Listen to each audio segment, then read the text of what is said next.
I never intended to become a hero, nor did I ever wish to stumble into an empire's heart. Yet, sometimes fate guides our paths in ways we can scarcely imagine.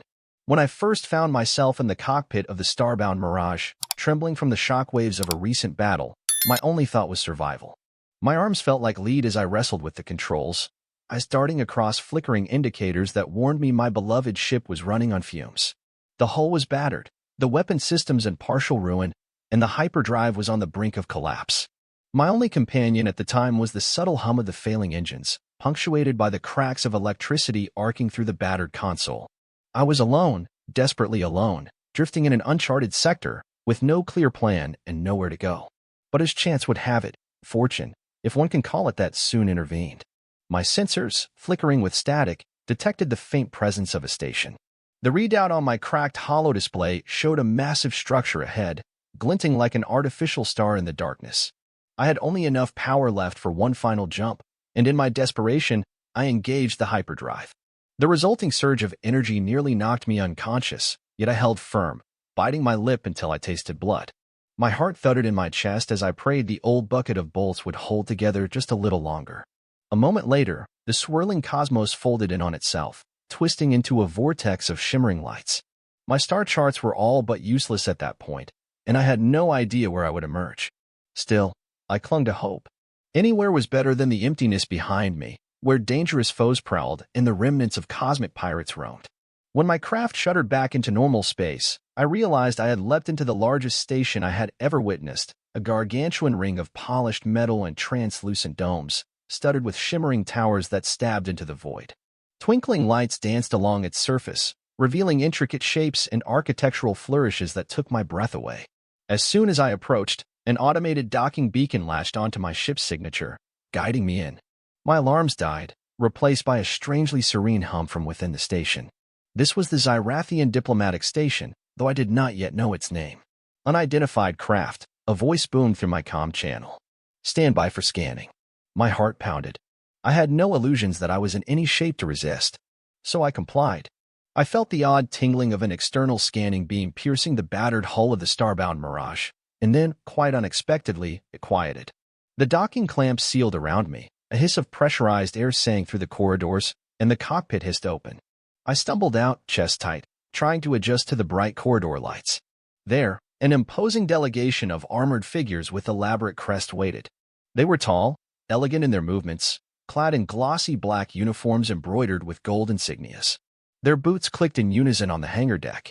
The figure at the forefront surveyed me, eyes narrowing, lips parted as though he were about to utter a curse, or perhaps offer a greeting.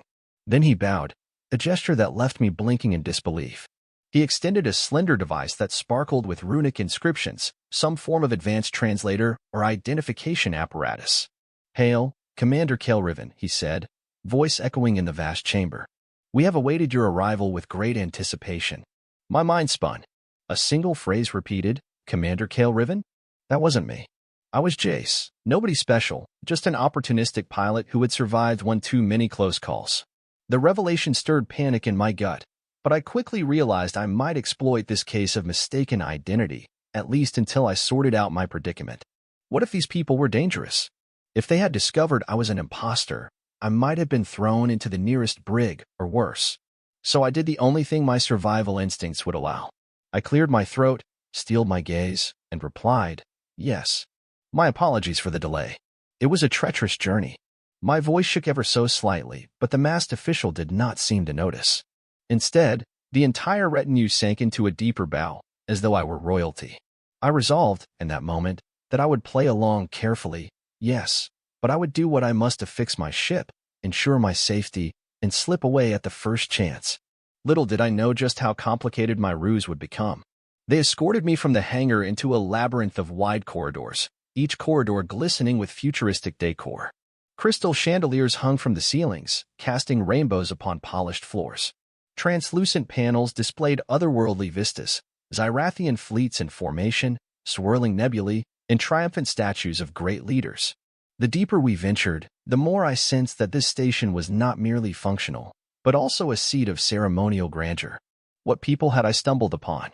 "We must bring you to the Emperor," said one officer, her voice a formal monotone. He has long awaited your counsel on the incoming negotiations. The rumors of your brilliant strategies preceded you, even if your arrival was unexpected. I nodded, keeping my face expressionless, all the while panicking inside. Negotiations?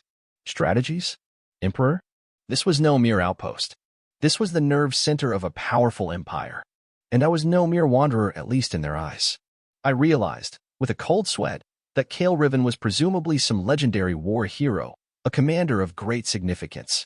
If I were caught impersonating him, I would likely be executed or used as a bargaining chip in some cosmic game I barely understood. Yet, in that moment, I also felt a subtle thrill. For so long, I had roamed the galaxy as a nameless pilot, scraping by from one job to the next, never belonging, never truly safe. Now, by a trick of cosmic coincidence, I had the chance to stand in the center of a grand stage. Perhaps, just perhaps, if I played my cards right, I could secure not only my freedom but a comfortable new life. It was a con, yes, but in the void between stars, you learn to do what it takes to survive. The Emperor's throne room was a sight to behold, a circular chamber with a grand domed ceiling, ringed by columns of glimmering quartz. Between each column, tall windows revealed sweeping vistas of the cosmos, casting the entire hall in eerie, prismatic light. At the center of it all, upon a raised dais, sat the Emperor on an ornate seat that resembled an ebony spire, studded with jewels that pulsed faintly, as though they possessed a life of their own. Court officials and advisors, dressed in garments woven with shimmering thread, whispered among themselves, forming a half-circle around the throne. As I stepped forward, my every footfall echoed across the polished floor. My heart hammered in my chest, yet I forced composure into my face. The Emperor was an older man with silver hair that fell to his shoulders, a stern jaw, and sharp eyes that looked upon me with intense scrutiny. He wore a regal cloak that shimmered like stardust, clasped at the neck by a sigil in the shape of a soaring hawk. My breath caught in my throat. This was no ordinary man. This was a figure who commanded entire fleets and planetary systems. He rose, and I bowed as low as I could manage, hoping it matched whatever custom was expected. He motioned for me to stand upright, stepping forward with measured grace. "Commander Kael Riven," he began, voice booming with authority, "you have arrived in our hour of need. The galaxy is in turmoil. Tensions with neighboring realms have escalated. And we, the Zirathian Empire, have summoned you to guide our hand in diplomacy and perhaps war, if peace fails." I swallowed hard, fighting the urge to break the facade. The Emperor's expression softened, just a fraction. "We have heard of your accomplishments," he continued. "Your skill in forging alliances. Your cunning in outmaneuvering even the most relentless pirates. Your very name resonates across the starways, Commander." He extended a hand, and I stood there, uncertain, until an aide stepped forward with a ceremonial baton that glittered with inlaid circuitry. "We had prepared this token of your station," said the Emperor, "to welcome you formally among us. Though the cosmic tides delayed you, we remain eager to see your brilliance at work." I accepted the baton, hoping no one noticed the sweat on my palms. "Your Imperial Majesty," I said, my voice straining to maintain a calm veneer, "I am humbled by your trust. I will do my utmost to honor it." He nodded approvingly. "You shall have quarters befitting your rank. Lieutenant Zarya Velar will be your liaison, guiding you through the upcoming negotiations and the banquet to be held in your honor." My gaze darted to the side, and I caught sight of a woman standing near the Emperor's throne. She wore a crisp uniform, intricately embroidered, and from her posture, straight-backed, with shoulders square, I gathered she was a soldier of high distinction. A set of golden wings was pinned to her left breast pocket, signifying a rank far above the common foot soldier. Rich auburn hair framed a face that was regal, with piercing hazel eyes that seemed to look straight into my soul. She inclined her head in greeting, a silent acknowledgement of my presence. My mind reeled, for the Emperor had indicated she was also his granddaughter. The idea that I would be working side by side with an imperial princess turned my stomach into knots. One misstep, and everything would come crashing down around me.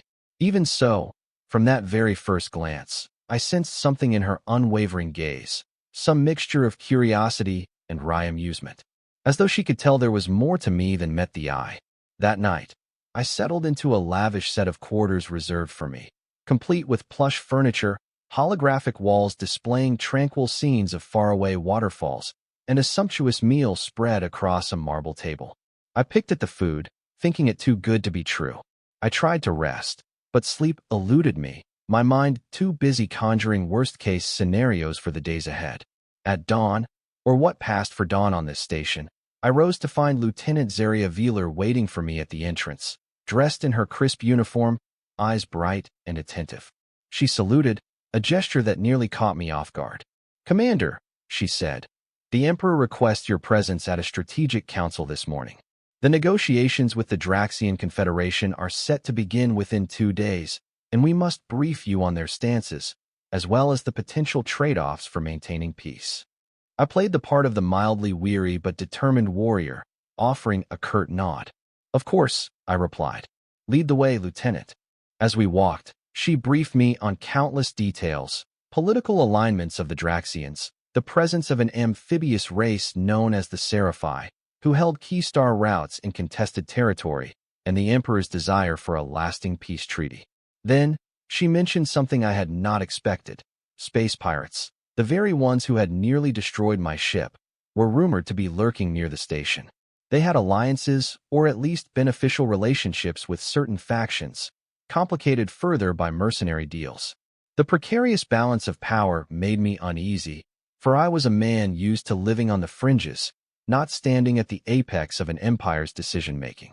I looked at Zarya, and in her I saw unwavering loyalty and a spark of intelligence. She spoke passionately of the Empire's desire to expand not merely through conquest, but through cultural exchange. "It is true, Commander," she said quietly, "that we have had wars in the past. But my grandfather, the Emperor, believes in forging a new path. He calls it the Zirathian Renaissance. We do not want to crush our adversaries anymore. We want to incorporate them, to flourish together." Her words, earnest and thoughtful, surprised me.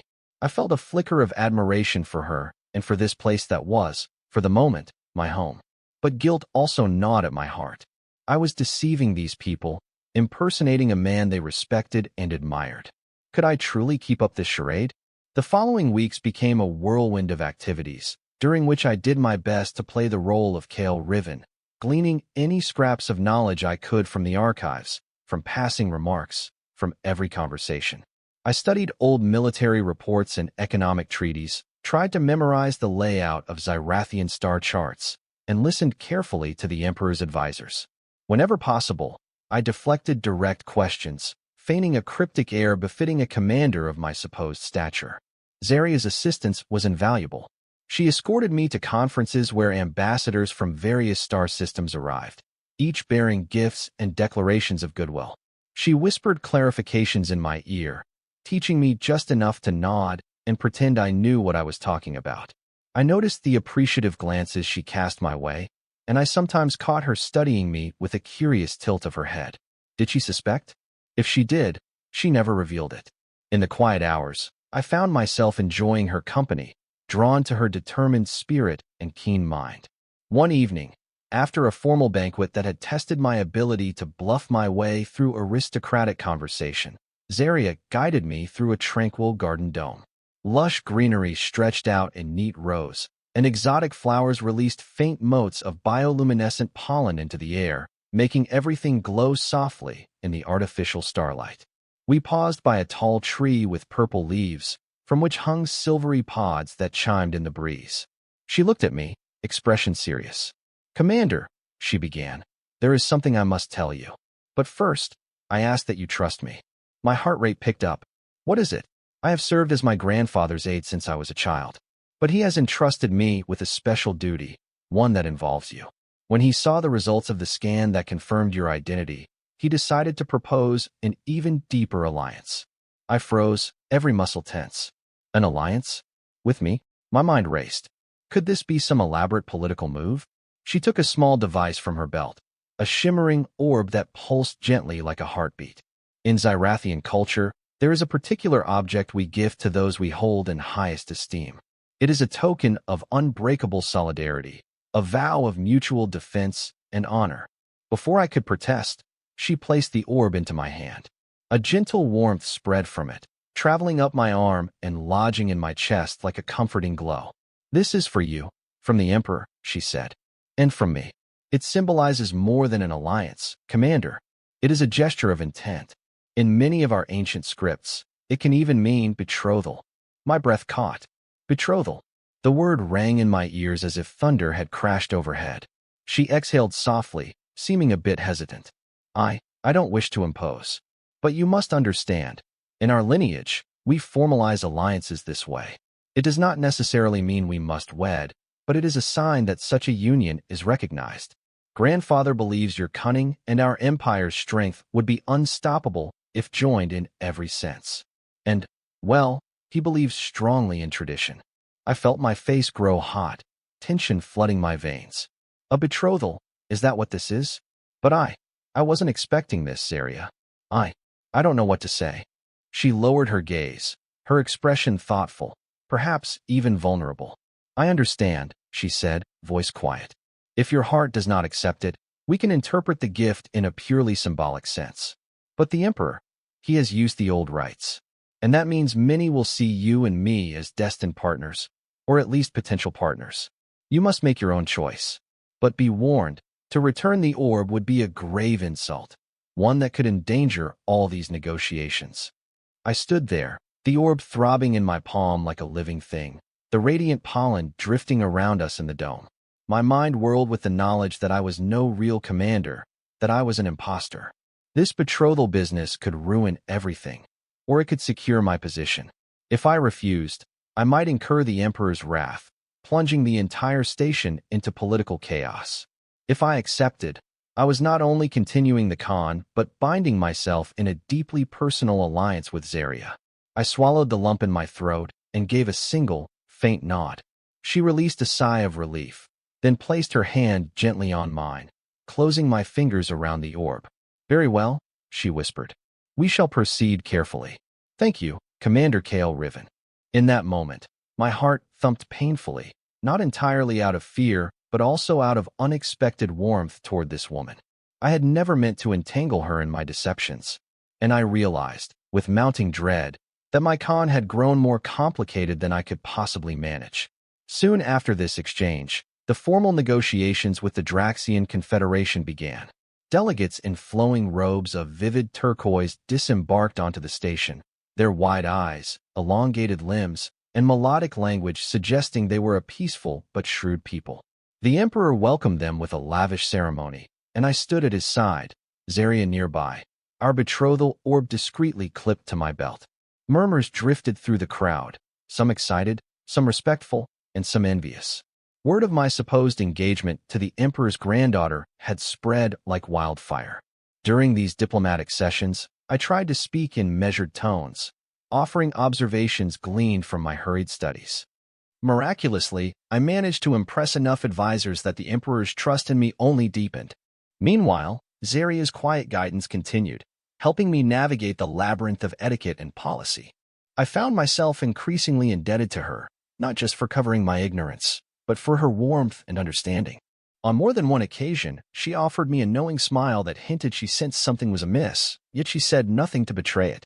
On the second day of negotiations, the station's sensors sounded a high alert.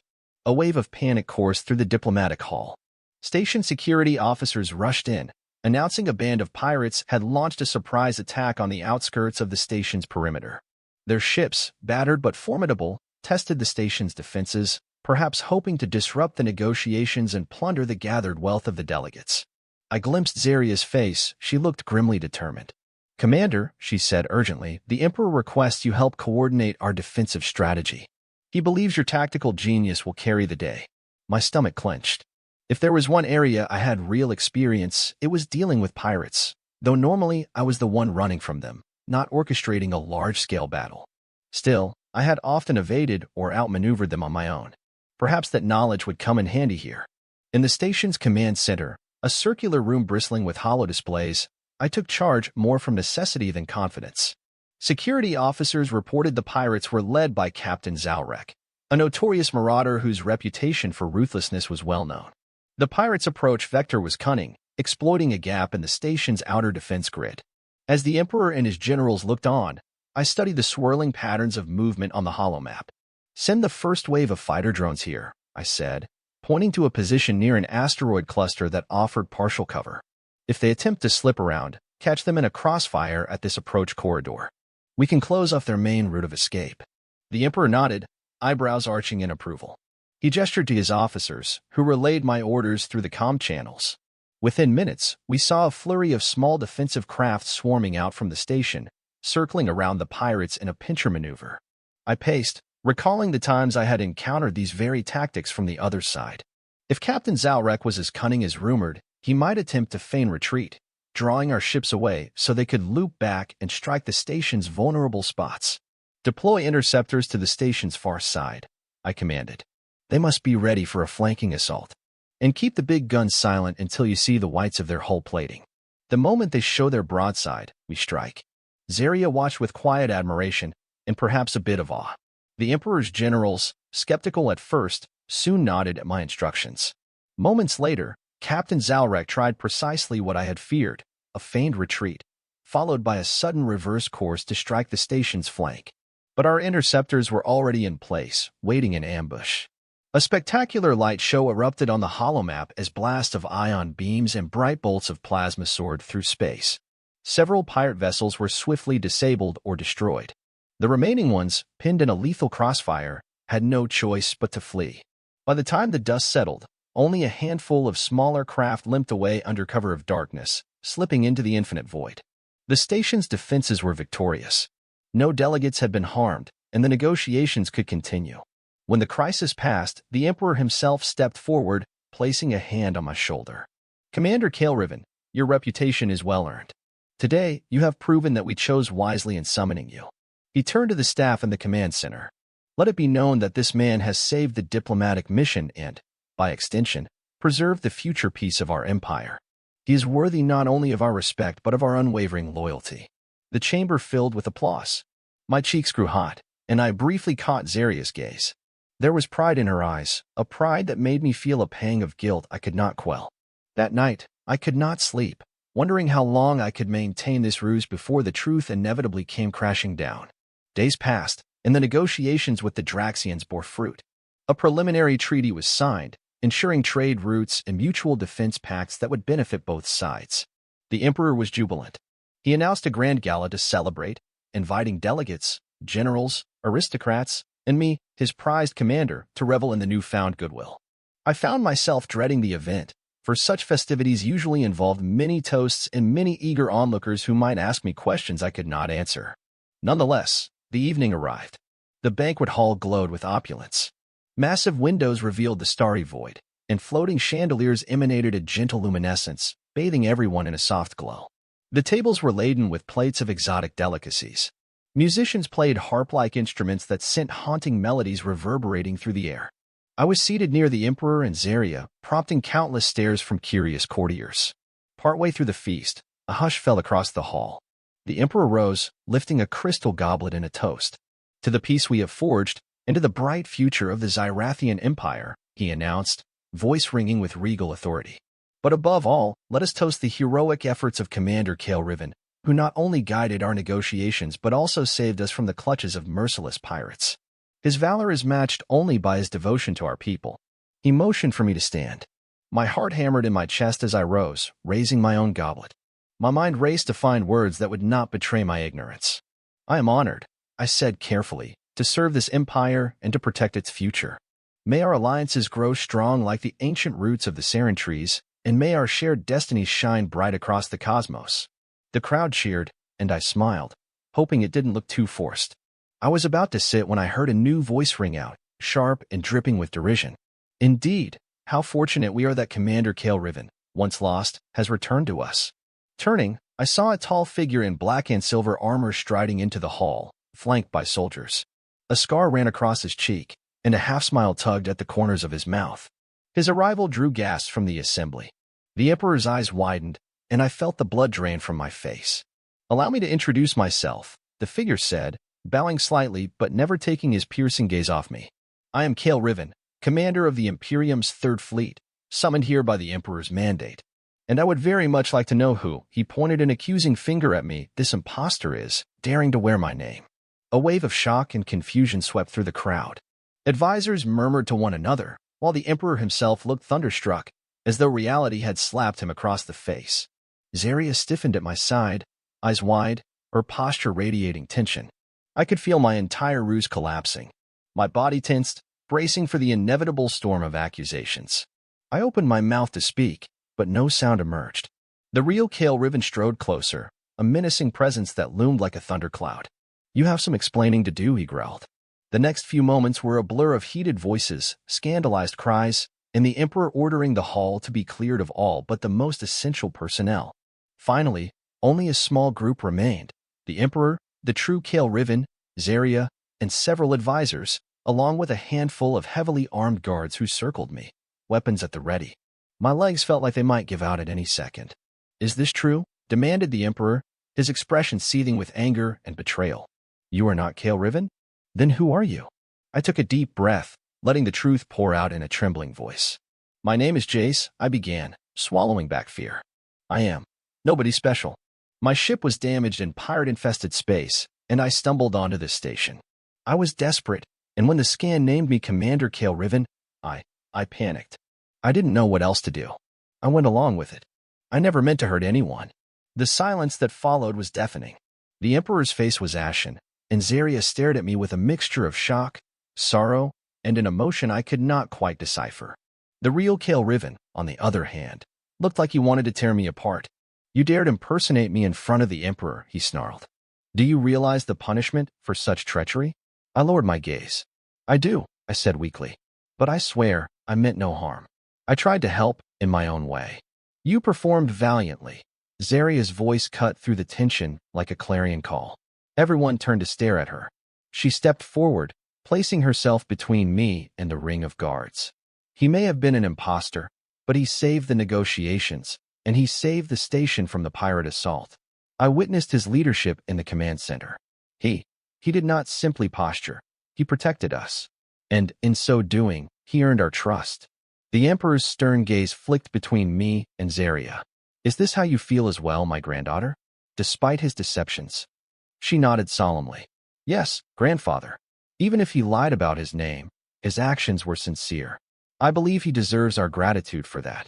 Kael Riven exhaled sharply, as though controlling a surge of anger. "Gratitude? For impersonating me?" This worm not only stole my identity, but also, from what I hear, accepted a gift meant as a betrothal contract. A hush fell at the reminder. My heart hammered as I looked at Zarya. She was calm, though her cheeks had reddened slightly. The Emperor sighed heavily, rubbing his temples. "It is a grave offense," he said, eyes downcast, "to impersonate a high-ranking official of the Empire. Normally, such an act would merit the harshest penalties. But the situation is complicated. Our Empire owes a debt to this man for the feats he performed. The Draxians, the entire station, they see him as a hero. And we mustn't forget that the Imperial Orb was bestowed upon him, for better or worse, by our ancient traditions. To reject him now could cast doubt on our sincerity with the Draxians. They might see it as a sign of internal discord." Zarya approached her grandfather, placing a gentle hand on his arm. "Let me speak plainly," she said. "Yes, Jace has lied, but I see in him the courage and resourcefulness we always admired in Kael Riven. Perhaps fate saw fit to grant us two men of honor, each in his own right. If we punish Jace, we risk undermining everything he accomplished in the negotiations. The Draxian delegates revere him. They have grown fond of his presence. They might question the legitimacy of the treaty if we reveal he was an imposter all along." The Emperor's brow furrowed, deep creases forming in his forehead. He exchanged a glance with Kael Riven, whose anger had not subsided but seemed tempered by a dawning realization that the Empire's political stability was at stake. Finally, the Emperor spoke, voice carrying the weight of his royal authority. "We stand on a precipice. The future of our Empire's alliances rests upon delicate perceptions. We must not act rashly. I propose a compromise. We shall reveal that a confusion occurred upon Jace's arrival, that the scanning device was calibrated improperly. We will not strip him of all recognition, but instead bestow upon him a new rank, befitting his unique contributions. As for you, Kael Riven," he turned to the man with a gesture of respect, "you shall resume your rightful status as commander of the Third Fleet." Kael Riven crossed his arms, lips pressed into a thin line, but he nodded stiffly. "I will abide by your will, your majesty. Yet I demand that Jace be made to answer for the humiliation he caused me." The Emperor gave a slow nod. I do not deny your grievance. Jace will make a formal apology, and we shall see that you are compensated for the theft of your identity. Is that sufficient? Kael Riven paused, then exhaled. It will have to be. A wave of relief washed over me. I was not going to be executed or imprisoned for life. The Emperor's stern gaze pinned me next. As for the betrothal orb, he said slowly, each word weighted, that remains a matter between my granddaughter and Jace.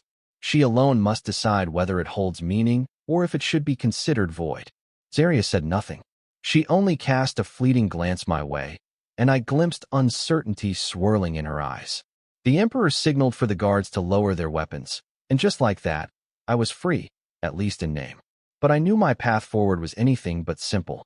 A few days later, the Empire announced publicly that there had been a grand mix-up, but that, through cooperation and mutual respect, the matter had been resolved. Kael Riven was reinstated with full honors, and I was introduced to the court as Stormhawk, a new rank devised specifically for my contributions. Officially, Stormhawk was a special advisor role with partial authority over the station's defense systems, an olive branch given by the Emperor to secure my loyalty and maintain the facade of my heroic deeds in the eyes of the Draxians and other allies. I stood on a balcony overlooking the docking bays, watching as ships came and went. My mind was adrift in thoughts of what to do next. Should I slip away, now that I had my freedom? Should I remain? Despite the precarious truth of my position, the gentle clack of boots behind me startled me out of my reverie. Zarya stepped forward, wearing a simpler uniform today, her hair tied back. She rested her hands on the railing, her gaze on the star-flecked vista. For a while, neither of us spoke. Finally, she said, "You must think me foolish for going along with the betrothal contract, even after learning you are not Kael Riven." I swallowed. "I don't think you're foolish. I think you're extraordinary." I paused, forcing myself to speak candidly. "I never wanted to deceive you, Zarya. You were kind to me from the start. If I could take back my lies, I would." She sighed softly. "I believe you. And I think my grandfather believes it too, though he would never admit it openly." She turned to me, her eyes alive with emotion. "When I gave you that orb, it was meant to symbolize a bond forged in trust. The fact that you weren't who I thought you were made me question everything." My throat tightened, guilt welling up. "I understand if you never want to see me again. I'll accept whatever you decide about the orb." She studied the distant stars. "For centuries, we Zirathians have used that orb in engagements, forging alliances that shaped our empire's destiny. Yet, in those old stories, the orbs were also meant as a sign of faith. Perhaps we can forge a new tradition, one that acknowledges mistakes but chooses to move forward nonetheless." My heart thumped, hope mingling with disbelief. "Are you saying?" She lifted her chin, a faint smile on her lips. "I choose to keep the orb, Jace. Our empire needs your unorthodox brilliance, and I find that I don't want to lose you. Even if you came into my life through a lie, you have shown more heart and bravery than many I have known." Warmth flooded my chest. Wordlessly, I placed my hand atop hers, feeling that gentle current of understanding pass between us. In that moment, I no longer felt like a con artist clinging to a stolen identity. Instead, I felt that perhaps I had finally earned my place. In the following weeks, Kael Riven and I formed an uneasy truce. Though he remained wary of me, time and circumstance showed him that I had no desire to claim his rank or undermine him. In fact, with the Emperor's blessing, I focused on building up my new role as Stormhawk, coordinating with station security to ensure that no pirate threat would catch us off guard again. My old ship, the starbound Mirage, was repaired and outfitted with advanced Zirathian tech, courtesy of the Emperor's gratitude. Meanwhile, my bond with Zarya grew, not through the forced expectations of the betrothal orb, but through genuine companionship. We sparred together in the combat hall, me learning the formal Zirathian martial techniques, while she teased me about my scrappy street fighting style. We strolled through the garden domes, discussing our dreams and fears. She taught me bits of the Zirathian language, laughing when I fumbled the pronunciation. In return, I regaled her with tales of my travels, of the dusty outposts, swirling plasma storms, and hidden wonders I had encountered on the edges of known space. One evening, during a quiet moment in my quarters, she presented me with a small, intricately carved chest. Inside lay a sleek garment resembling a uniform, but with a design subtly different from the Empire's standard regalia. It bore the symbol of a hawk in mid-flight, embroidered in faint threads that caught the light. "What is this?" I asked softly. "A Stormhawk officer's mantle," she replied, cheeks faintly pink. I had it commissioned for you. You are part of us now, in a way no mere title can express. Wear it proudly, if you choose." I stared at her, overwhelmed. This was no mere piece of clothing. It was acceptance, a tangible sign that I belonged. Carefully, I lifted the mantle and draped it over my shoulders. For a moment, emotion clogged my throat, and I could only nod in gratitude. Zarya smiled, stepping close. Her eyes shone with warmth. "My grandfather sees it too, you know. Though he can be stern, he admires your spirit. He even said that, at times, you remind him of the Kael Riven of old, the one who first earned his trust years ago." I chuckled, shaking my head in amazement. If you had told me, not long ago, that I'd be welcomed by an empire, let alone engaged to its princess, I'd have called you mad. She arched an eyebrow. "Engaged, you say?" I felt my cheeks heat. "Well, the orb is still in my possession, isn't it?" Her laughter was a gentle sound, filling the room with warmth. "So it is. Perhaps one day, soon, we'll formalize it in a ceremony more fitting. But for now, let us be content that we are, together. Call it an understanding." And so, it was an understanding. One born of improbable twists of fate, mishaps, and a dash of cosmic humor. But beneath it all lay something genuine. The seed of companionship that, if nurtured, could bloom into something stronger than any forced betrothal vow. As the next cycle began, we received a flurry of communications from allies and neutral territories alike. The story of how the Zirathian Empire had defended itself from pirates, resolved identity confusion, and still secured a treaty with the Draxians had spread across the starways. The Empire's star was rising, and my place within it was cemented, for better or worse. One morning, I was summoned to the Emperor's private chamber. Expecting more formalities, I was surprised to find him alone, seated behind a sleek, curved desk that shimmered with embedded lights. Gone was his ornate crown. In its place was a more personal, almost weary expression. He beckoned me to stand before him.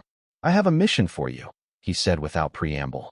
"A delicate matter that requires a certain, unorthodox approach. We believe the pirate threat remains, hidden but festering. Captain Zalrek may have fled, but he remains a menace that must be dealt with before he disrupts any more of our alliances." I listened intently, nodding. "You want me to track him down?" "Precisely," the Emperor replied, steepling his fingers. "With your new rank, you can represent the Empire's interests, yet you are not so bound by protocol that you cannot adapt on the fly. I believe you are our best chance at neutralizing him, or convincing him to leave us in peace, if that is even possible." I bowed slightly. "I will do what must be done." He regarded me carefully. "In truth, I am impressed by your resilience, Jace, Stormhawk.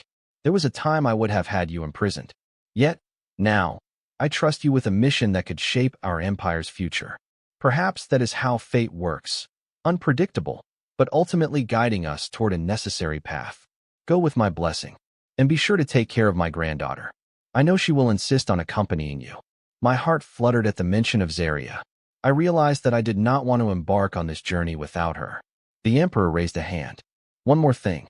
Return victorious, or if not victorious, at least return safely. You may not wear the name Kael Riven, but you have earned a place in my court. I do not like to lose those who have earned my respect." A wave of gratitude swept through me. With a final bow, I left, heart brimming with determination. This was not the life I had envisioned, but it was the life I had found, and it was far more than I ever thought I deserved. Within a day, preparations were made. Zarya joined me at the hangar, where the starbound Mirage, now gleaming with reinforced plating and new engine modifications, awaited. We packed provisions, updated star charts, and a small detachment of loyal Zirathian soldiers who volunteered to help. Even Kael Riven offered a curt nod of acknowledgement before we departed, grudging but real. As the Mirage lifted off, guided by my hands and Zarya's watchful eyes, I reflected on the path that had led us here, from a desperate jump into unknown space, to impersonation, to near disaster, to betrothal, to redemption. If someone had told me this story, I would have dismissed it as the stuff of tall tales. Yet here I was, forging ahead into the unknown, not as an imposter, but as myself, Stormhawk, pilot and advisor, fiancé, in some sense, to the Emperor's granddaughter, about to protect an empire I had once deceived. Zarya slipped into the co-pilot seat, glancing at me with a playful smile. "Shall we chase down some pirates?" she teased, though beneath her levity, I sensed her readiness for the challenge. I grinned, flipping switches on the console. "Let's do it. We've got a date with Captain Zarek, after all." The engines hummed powerfully, and the starbound Mirage soared out of the station's immense docking bay. We slipped into the star-flecked void, the station receding behind us, ringed in the golden glow of its shielding fields. My mind teemed with anticipation of the dangers to come, the alliances I might forge, and the possibility of forging a new destiny with Zarya at my side. We spent weeks tracking leads, sifting through rumors on frontier worlds, following the faint whispers of Zarek's presence. Time and again, we arrived at outposts where frightened locals told us of recent raids, of glimpses of a fearsome pirate vessel cutting through the blackness. Yet, as if he were a ghost, Zarek always seemed one step ahead, vanishing before we could engage. Along the way, Zarya and I forged deeper bonds, not only with each other, but with the small crew that accompanied us. Nights on the ship, we huddled around the galley table, sharing stories and hopes. The soldiers who had once viewed me with suspicion now laughed at my jokes and admired my piloting. We became a family of sorts, bound by mutual trust and a shared mission. One evening, after a particularly grueling chase that led us through a treacherous asteroid field, we made camp on a barren moon's surface, hoping to repair minor damage to the Mirage. Zarya and I strolled beneath a sky of swirling cosmic dust. The pale glow of distant suns lit the horizon. She linked her arm through mine, resting her head on my shoulder. "I never imagined I'd leave the station for so long," she murmured. "I was always proud to serve the Empire from within its core. But now I see so much more of the galaxy, even in these forsaken corners. And I'm glad to see it with you." I pressed my cheek to her hair. "It's beautiful, in a rough way," I admitted. "And I'm glad to have you here, too. I only hope we find Zarek before he causes more harm." She sighed. "So do I." Suddenly, our comm links crackled to life. One of the soldiers reported picking up a faint distress call from a small cargo vessel not far from our position. Pirate signatures were detected in the same sector. We exchanged a quick glance, hearts pounding, and raced back to the Mirage. In minutes, we had lifted off and were hurtling through space, following the coordinates relayed by the distress beacon. Sure enough, we emerged in a dimly lit region of space where battered cargo freighters floated in the shadow of a large, menacing warship. Pirate fighters circled like vultures. On the freighter's hull, we spotted deep scorch marks. It was clear they were trying to force a boarding. Zarya tensed at my side. "This must be Zarek," she said. "Let's make our move." I grinned fiercely, adrenaline surging. "Let's." Powering up the Mirage's new weapon systems, I launched a barrage of laser fire at the pirate fighters, catching them off guard. Zarya coordinated with our small detachment, who took control of the rear cannons. Explosions lit up the void as we tore through the pirate craft. The warship began to power its engines, presumably to flee or turn on us. But we pressed the attack, focusing on disabling, not destroying, in hopes that we might capture Zarek. A fierce firefight ensued, with arcs of energy slicing across the darkness. One of our engines took a hit, and the Mirage lurched, nearly throwing me from my seat. But we recovered, returning fire with pinpoint accuracy. Then, in a bold maneuver, I swung around, drifting dangerously close to the warship's hull, hoping to jam its weapon arrays. Zarya unleashed a volley of ion pulses, frying several turrets. The warship's lights flickered, systems overloaded. "This is it," I shouted, sweat beading on my brow. "Prepare to board." Zarya signaled the squad. We locked onto an airlock, sealing the Mirage's docking tube onto the pirate ship. Blaster rifles in hand, we stormed aboard, pushing through corridors thick with smoke and the stench of burned electronics.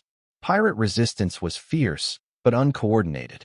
Our squad advanced, corner by corner, until we reached the bridge. There, at the helm, stood Captain Zarek, face twisted with rage. He had a plasma blade in one hand, a pistol in the other. "You again," he hissed, eyes flicking between Zarya and me. "I remember you, Stormhawk. You destroyed half my fleet at the station. I will see you pay for that." Zarya's voice rang out. "Your days of terror are over, Zalrek. Surrender, and you might yet be shown mercy by the Emperor's court." He snorted. "Mercy? From that pompous relic?" He lunged forward, blade crackling with lethal energy. Zarya met his strike with her own sword, a Zirathian vibroblade that sparked brilliantly on impact. They traded blows, dancing across the bridge in a deadly ballet. I fired shots at the pirates who tried to flank us, the corridor erupting in chaos. Steel clashed with energy time and again, until Zarya found an opening. With a swift, fluid motion, she disarmed Zalrek, sending his blade skittering across the floor. He stumbled, panting, as Zarya trained her sword at his throat. "You lose," she said quietly. His pride shattered. He sank to his knees, glowering. Our squad quickly cuffed him, securing the rest of his remaining crew. At last, Captain Zalrek was in custody. The threat that had plagued the station, and so many others, was subdued.